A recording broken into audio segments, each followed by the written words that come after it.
portrait de la semaine dans 50 Minutes Inside. Ce samedi 22 avril, Éric Antoine a dévoilé à Nikos Aliagas les derniers mots de sa mère, écrits dans des courriers avant sa mort, en 2008. Il y a 17 ans, des millions de gens ont découvert un illusionniste loufoque dans la toute première saison de La France a un incroyable talent sur M6. Pour se démarquer, Éric Antoine avait plus d'un tour dans son sac, grand brun de 2,07 mètres, un look affriolant, des cheveux hirsutes. Le comique avait de quoi marquer les esprits, sans compter sur ses prestations, résultant d'un savant mélange entre l'humour et la comédie.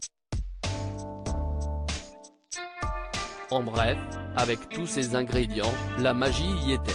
Se sachant soutenu dès le départ par la femme de sa vie, le rêveur s'est mis en tête de remplir les plus grandes salles de France.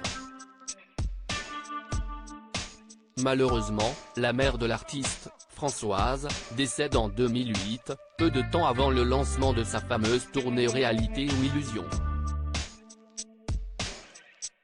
Il a dû avancer sans son moteur aîné d'une fratrie de 3 enfants. Le magicien avait un lien fusionnel avec sa maman, cette dernière étant séparée du père de ses petits. S'il a souffert de sa singularité plus jeune, Éric Antoine a trouvé sa voie grâce à sa mère. Celle-ci a donné une réelle impulsion à sa carrière, elle a vu les tout débuts. Elle a vu, je crois, mon premier autographe et après elle est partie, explique-t-il face à Nikos Aliagas dans 50 Minutes Inside ce samedi 22 avril. Mais si est elle qui m'a dit, alors que j'étais en psycho et en médecine, va faire du théâtre, se rappelle l'étudiant attentif.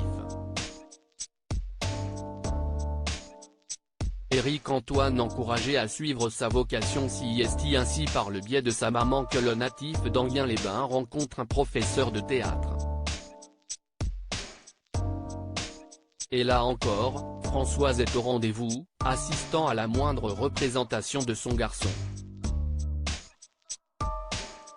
Dans la salle, Éric Antoine croise les yeux de sa mère et il y voit de la fierté.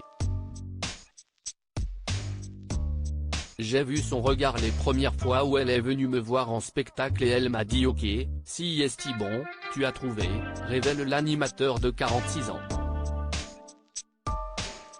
Il se rappelle précisément des mots qu'elle lui avait laissés dans une lettre lue après son décès.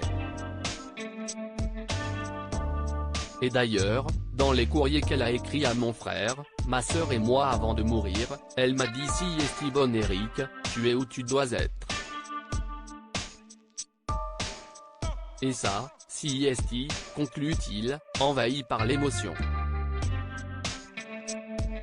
À lire aussi Éric Antoine, il dévoile le mensonge amusant qu'il faisait à sa mère lorsqu'il était enfant.